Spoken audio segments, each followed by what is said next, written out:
So when you fail one time, I think it's a lesson learning time. So you learn and then don't repeat that mistake, and you do better the next and the next. If I really had to define success, for me, success is a sum total of all my failures. Yeah. Because I picked up a lesson in every time I failed. Hi, I'm Radhika Bhatia, founder of Rad Digital Agency, and welcome to my podcast, Rad Talks with Radhika. After an incredible debut episode with the marketing maven, Mr. Suhail Seth, I'm beyond excited to introduce my next guest, Dr. Ramon Llamba.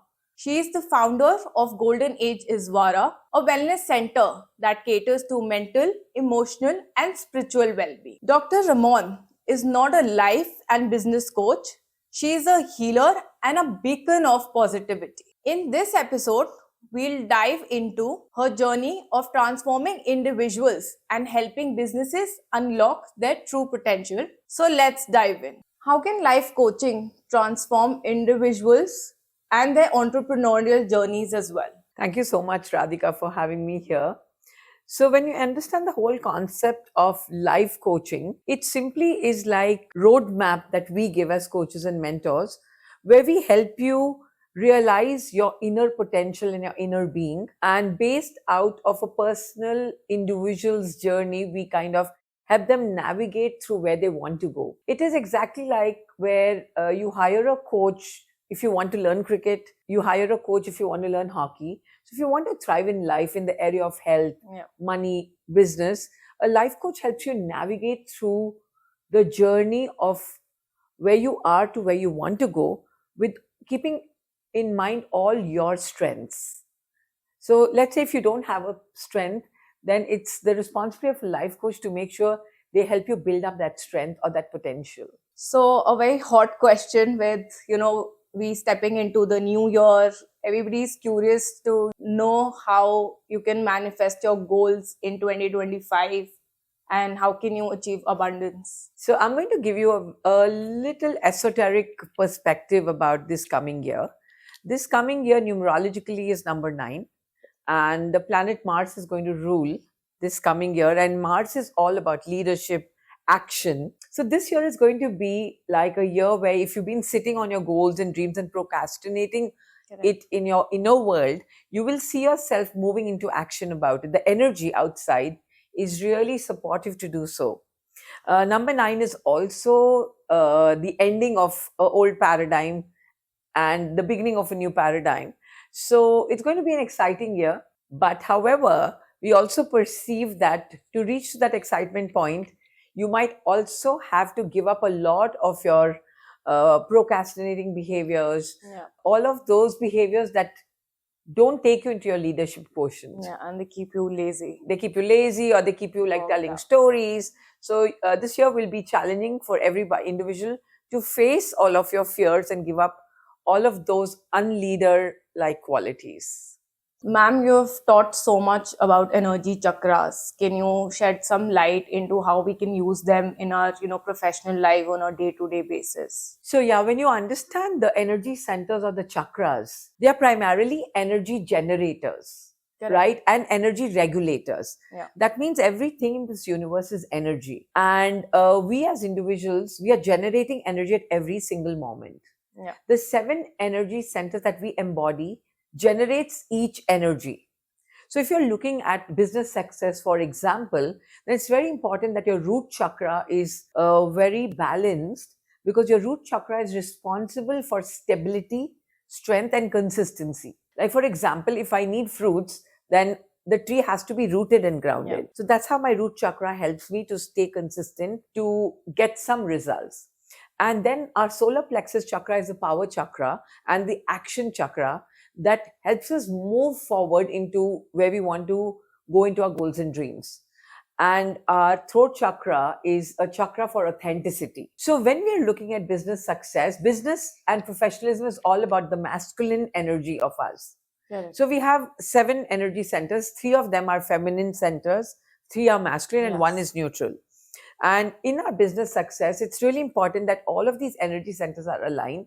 However, primarily we are looking at our root center, our solar plexus, and our throat, which are the 3 masculine centers, to be balanced and aligned if we really want to get the right fruits and reach towards our goals and dreams. Common question by entrepreneurs or business people that we often make a lot of bad business decisions or wrong business decisions and regret later. How do you cope with such a decision when you reflect at it at a later stage? So the first stage, Radhika, is to recognize that whatever happened in the outside world was an internal choice. Okay. So the first step is taking responsibility and not blaming any outside source Correct. or any outside circumstances. Yeah. Because with responsibility then comes change. But So- if you're blaming something outside you, then you know what, you'll have to wait for them to change for your situation to change. I like to believe, based on quantum physics and the science of life, that our outer world is only a reflection of the choices and the thoughts and the feelings that we carry within us. So when something goes wrong outside, it's important to recognize, number one, what is this teaching me? What do I need to learn? Where did Correct. I go wrong in making a decisions? Because I always believe there are no mistakes in life, there are only lessons. True. So when you fail one time, I think it's a lesson learning time. So you learn and then don't repeat that mistake, and you do better the next and the next. If I really had to define success, for me, success is a sum total of all my failures. Yeah. Because I picked up a lesson in every time I failed. Correct. In our journey, an entrepreneurial journey, let's say we come across many clients, employees, people we work with. Is that something to do with our past life, or is that due to our karma, that the kind of people that we come across with? So, no, when you understand karma, there are two categories of karma. One is our past life incompletions. Primarily, those roles come in our immediate life, like our family, as a blood lineage, like your parents, your sisters, your siblings, your spouse, your children. So these are your karmic group souls. Professionally, what you attract is more of a cause and effect. Okay. That's also karma, but that's instant karma. Like, for example, let's say if I cheated someone somewhere, then that might turn around and come back professionally, and someone might cheat me. Yeah. So we cannot put everything in the box of past life karma. However, when there are some situations in life that I've just attracted, which are very intense, of high intensity, it could mean it's coming from a past life. How does meditation help entrepreneurs, take the plunge? And especially you recommend doing meditations at 4 a.m. And that's something that I've been doing this year, thanks to you. It's really important to understand that the energy on the planet is changing. And with this new paradigm that we've stepped into, everything about every human being has to change. It's like the game has upgraded to a new level. So we have to upgrade our ways of being. The new time, this new earth we are stepping into, is a time of conscious leadership and conscious business. So no more of working from programs and anger and coping mechanisms. It's really important for every business leader, for every business owner, to embody the qualities of a conscious leader. Correct. Where oneness, kindness and compassion are the new parameters where we can function from. Secondly, it's really important for us to be mindful, because the coming year is going to be quite wobbly in terms of economy, right? And like I said, this is the year of Mars, and Mars is the fire energy. It's a fiery planet that wants to burn away everything that you are not. Correct. So, and we are not our ego as individuals. So this planet will burn away our egos. So it's really important for us to become very conscious and aware of the choices and the decisions we are making, because we are moving through a transition time, right? And this is that time where we need to actually sow seeds of our future generation or future results that we are looking at. Perfect. How does one overcome their money blocks that they often, could see through, or help someone that they know? Like I told you, our inner world is reflected in our outer world. And when you look at life from a perspective of the outer world, there are only three areas of life: our health, which is our mental, emotional, physical, and spiritual health, our relationships, and our money. So when we experience money blocks in our outside world, in the area of our professional life, it's an indication that we are carrying some psychological or emotional money wounds. And what does that really mean, money wounds? Money wounds are the beliefs we picked up about money when we were growing up, and we saw our environment and our caregivers going through money. Like, for example, if I saw my father struggling a lot for money, then as an innocent child, I picked up a belief that it's very difficult to make money. Correct. So then that belief becomes my inner reality that gets projected on my outside world. So then I will only make money through struggle. If you want to heal your money wounds and your money reality, it's really important to go deep into your Correct. subconscious mind to recognize what are my money beliefs and why is it such a struggle for me to attract money. By nature, if you understand human beings, Radhika, we are all magnets. Correct. And our true nature in a healed essence is to magnetize money towards us. Correct. But when you actually look at people today, we are running after money. Yeah. I mean, we are much more bigger than money, but we made money bigger. Yes. So it's really important to go into our subconscious memory to recognize what really did I pick up as a child. The messages that I picked up. Is money difficult? And sometimes they tell us money is not grown on trees, right? But truly, money is like energy. It's abundant. It's an abundant resource. Definitely. We don't take oxygen and lock it up in FDs, right? Because we know it's there. Yeah. So similarly, we live in a very abundant universe. However, your beliefs will be reflected in your outer world. So the first thing is to go within and change your beliefs and heal them. Correct. As a woman entrepreneur, often have to come across situations of male ego. So how do you deal with that? On this journey of self-healing, I've recognized that it's really not about male or female, because we all, as a species, embody the masculine and the feminine energy within us. And when these energies are balanced, like you have a balanced yin and a balanced yang, then if you're confronted with the male ego, then it's very important that you could project your masculine's healed side. Because again, I'm repeating the same thing. What you give out will come back to you. So when I send out a very powerful, composed, masculine version of me outside, then that helps me transmute their ego into my space. It's a difficult task to achieve because the instant way of being is they show you your male ego and you end up reacting. But that's where mindfulness comes in. That's where meditation helps you to be very conscious at every given moment that my reality is only a sum total of what I'm projecting outside. Correct.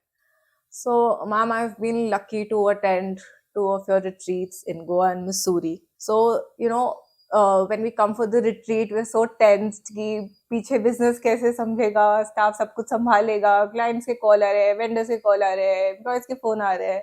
But then you guide us कि अभी 7 दिन सब छोड़ दो, भूल जाओ, जो तांडव होना है होने दो, उसके बाद देखना life कैसे change होती है. So, like, why do you say that कि 7 दिन सब भूल जाओ and कि things will automatically post the retreat start changing? See, because आपने ये गाने में एक लाइन सुनाई होगा ना, जीवन एक दर्पण है, right?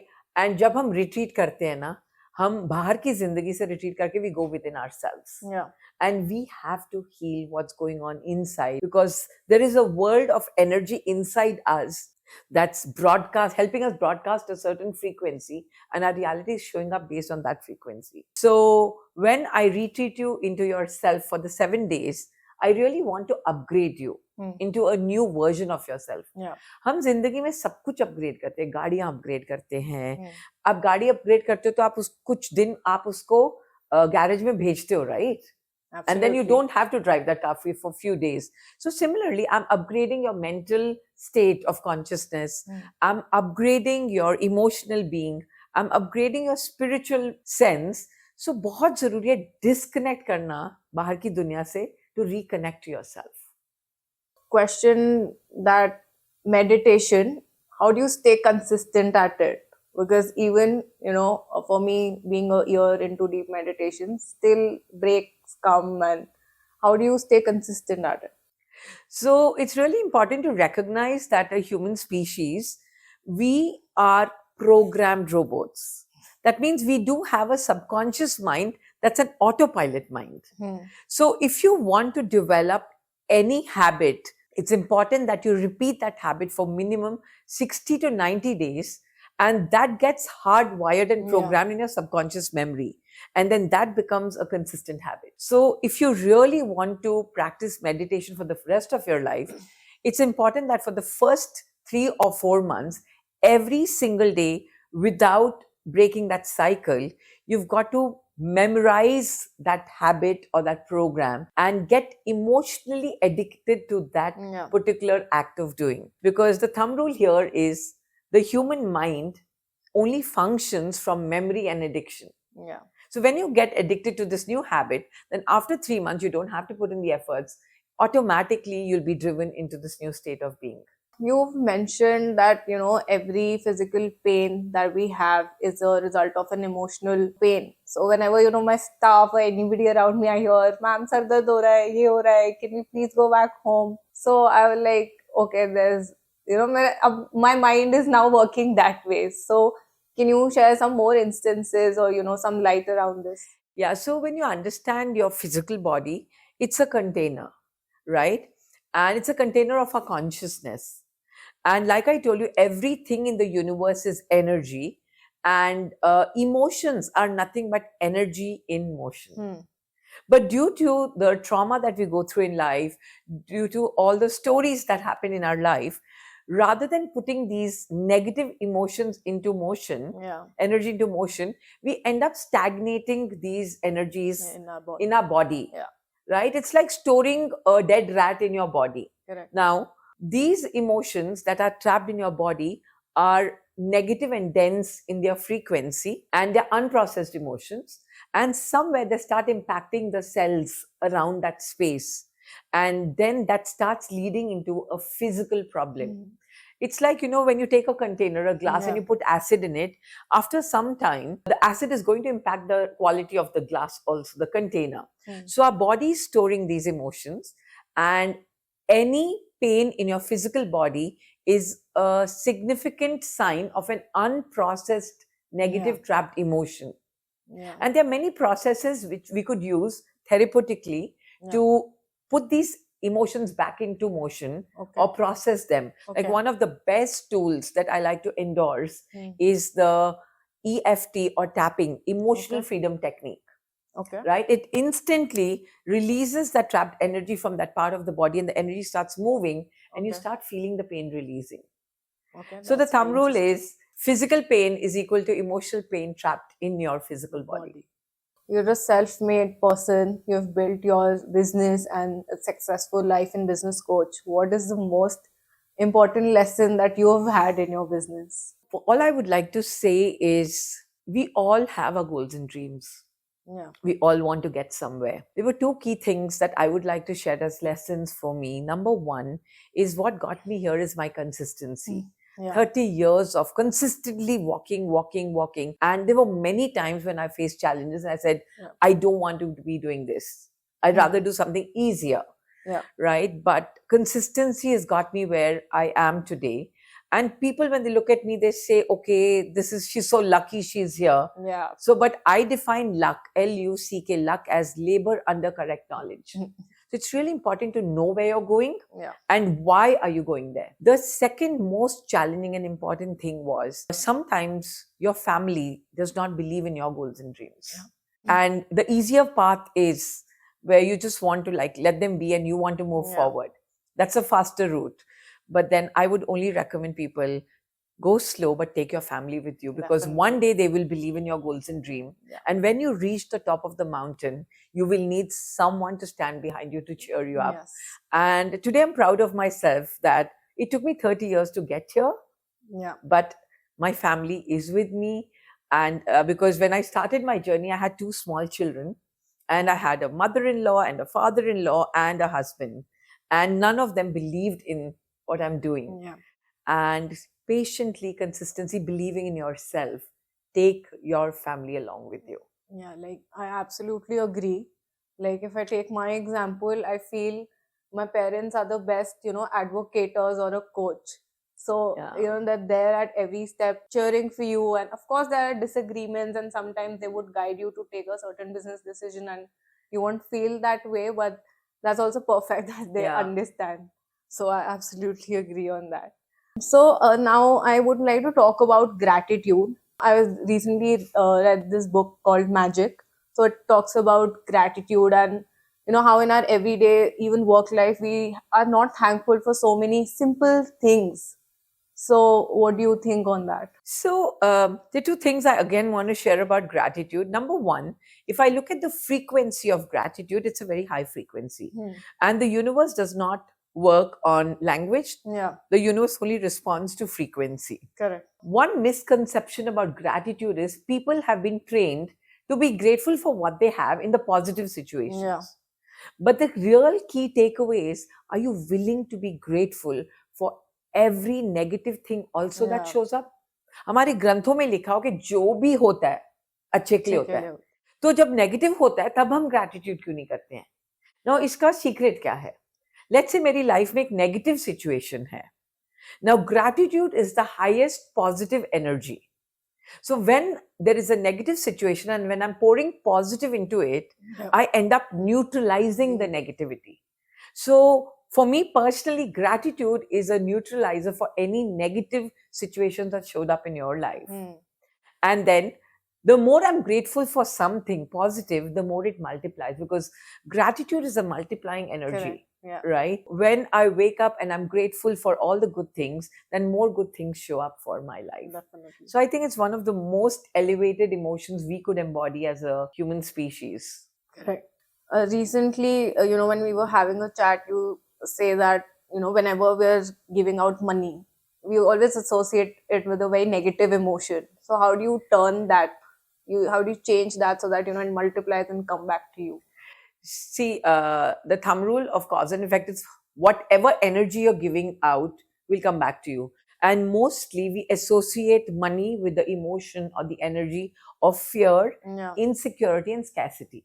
Correct. Right? So when people are asking us for money, we somehow get triggered because, and we know we have to give it, but we're giving it with a trigger because it's a very deep subconscious belief that, oh, there is scarcity of money, or maybe there is a fear or insecurity. Yeah. So the first thing is to recognize and become aware that what is my energy attached to money. Like, for example, when I was working on myself and I went into my deep rooted subconscious memories, I realized I was very angry with money.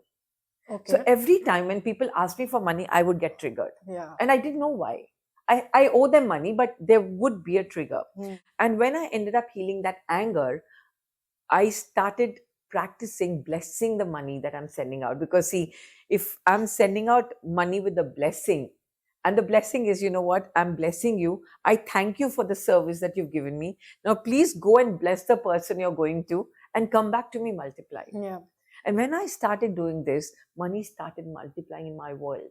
Right. Because I believe money is a spiritual energy, and we associate Goddess Lakshmi to the energy of money, right?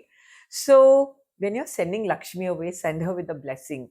Tell her to bless the person she's going to, and tell her that I want you back multiplied. Correct. Talk to the money. Okay. Because the thumb rule is, the way you treat money, money will treat you back. Exactly. So change your energy with money and see how your reality multiplies, and abundance will just run after you where you go. In our day-to-day life, you reach office, you see staff coming very late, staff say galti ho gayi, and suddenly so much anger is coming to you. How do you control that and be empathetic at that time? Like I told you, Radhika, we are actually robots, and we've been programmed to get triggered and angry for every little thing. Correct. Right? Now, we are not understanding as a conscious leader that if I am irritated and angry at someone who's coming late, I'm vibrating or broadcasting a negative frequency, and more negative will come back to me.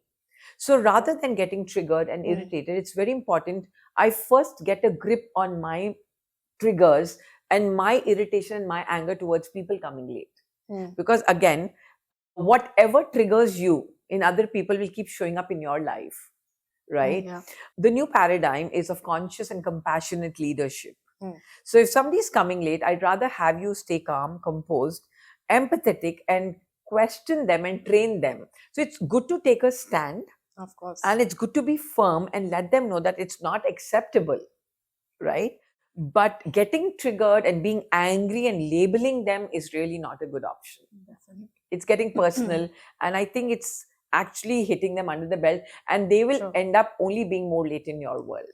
There are often situations where you have to make difficult decisions in your business or let go of some people. So how do you make that decision or those choices very wisely? So it's important to recognize that life is a constant cycle of new things coming in and letting go of the old. So, and especially in professionalism, in business, there has to be a balance between your logic and your emotions. Yeah. You cannot really function from emotions completely, because has to be an analytical side to your decisions. So if there's someone you're paying a salary and they're not performing to your expectations, it's absolutely okay for them to let go, because business and hiring people is about a deal and deliver. Yeah. Like, I give you an X amount of salary, Correct. and I expect you to deliver this much. Yeah. Now, you can't get all emotional here and then put it in the box. I see some people even put this decision in the box of karma, feeling guilty that, if I let go of them, something bad will happen to me. Yeah. Absolutely not. All I want to tell people is, just even if you're letting go of someone, be kind to them. You don't have to fire them or hit them under the belt or blame them.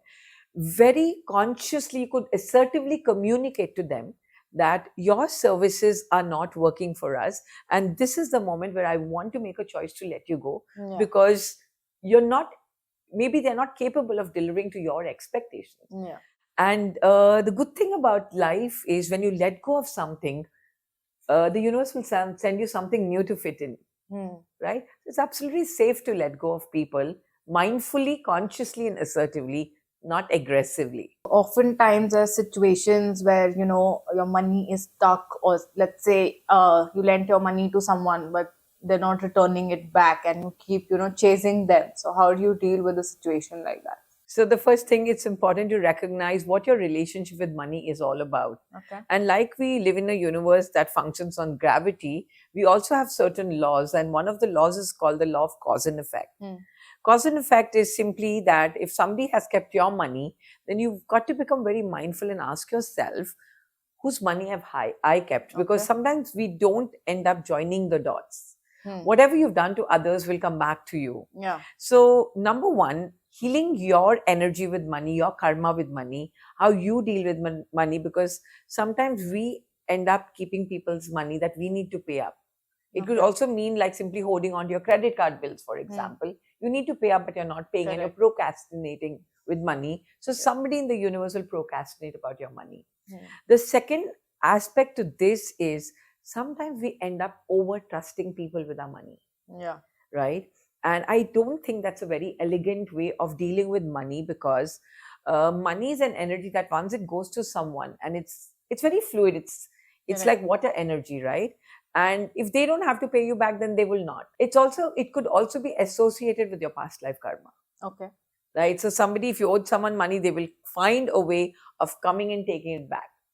So the best way to deal with this is one of the tools that I learned. It's a Hawaiian prayer technique called Ho'oponopono, right? Which puts you in the space of taking responsibility that whatever is showing up in my world, I have done this somewhere.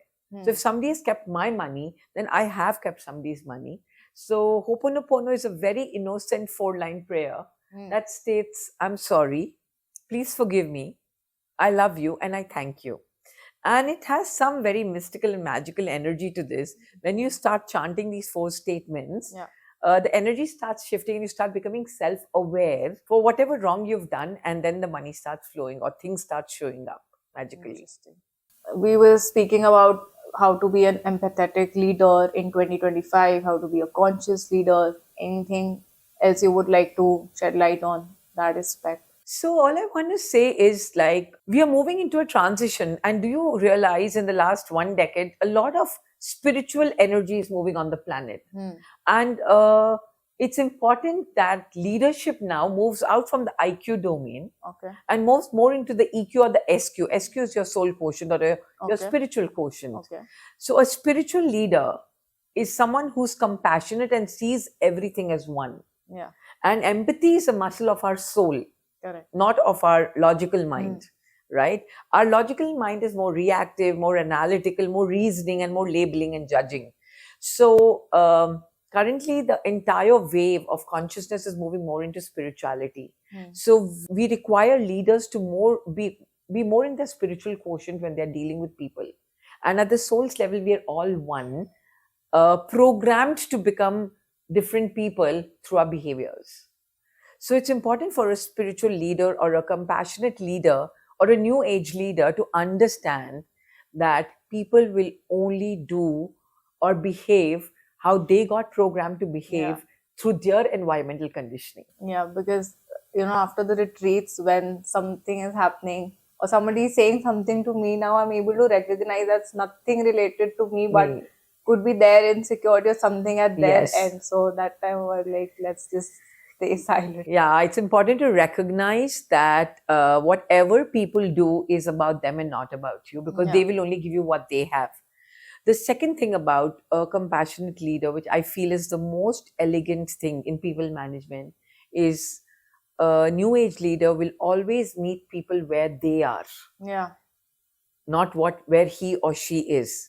Because you may be at another level, but people are not at that level. So if you want to bring them to your level, you will first have to come down to and meet them where they are, and then pick them up and take them where you want to take them. Yeah. At this point, Radhika, I want to ask you, at Rats Digital, how is the work environment, and why would anybody want to choose Rats Digital to work in the environment that you provide for them? We've tried, to maintain a very positive, healthy culture where we're not just only about work. We also care about the people that, are giving their time in our organization. So with, 2025 stepping in, we all recently made our dream vision boards for this year, like everybody at RAD, and that is pasted on their desk. So once they return to work on 2nd January, their goals are in front of them, and we all had a discussion how we collectively as a team can help them contribute to their goals. So I don't believe in the theory that in the business only the business owner is earning, and how the common mentality of people is that, but I believe in being a leader that takes care of everybody in the organization. So that's something that, and we keep often doing such small activities. And I have a team, that ages from 22 years old to 35 years old. So there's a mixed bunch of people. So that's what we always try to maintain, is a very healthy work culture. Amazing. And I think that's what I call new age leadership. One for all for one. Definitely. So, ma'am, any final, takeaway you would like to give to the listeners or the viewers on 2025 on, maybe daily things that they can do, very simple tricks on manifestation or achieving, their goals, and how to maintain the positivity, all that we've been speaking about. So the first step I want to tell everybody for navigating this new year is try to be conscious moment to moment and breathe. Okay. Your breath is your connection to yourself, and we as a species are called prani. Prani means we are beings of prana. Yeah. So breathe consciously, and your role is only to breathe and to feel alive, and the universe will take care of the rest. Because even in our Bible, it's written, ask and you shall receive. Yeah. So our job is only to breathe, be alive, be positive, and ask. The second thing I want to tell you is the universe loves positive and happy people. Correct. Right? And if you invest in your inner growth, the universe is going to invest in you. So can you wake up every single morning and consciously tune into the frequency of how you want your day to look like? Yeah. Because we are frequency generators, okay? Correct. So at every given moment, I have a choice to tune into a certain frequency and decide how my day is going to look like. Hmm. Believing that I don't have a choice is also a choice. And then we can end up being a victim. Correct. But we did not come here to be the victims of our reality. We came here to be the creators. Aham Brahmasmi. That means you are the creator of your reality. So are you willing to take charge of 2025 and create the life of your dreams? Perfect. Thank you so much, ma'am. It's been very inspiring, and to understand business from a spiritual level or a mental level is the perfect insights that we got from you. So thank you so much for your time, and it's an absolute pleasure having you in my podcast. Thank you, Radhika.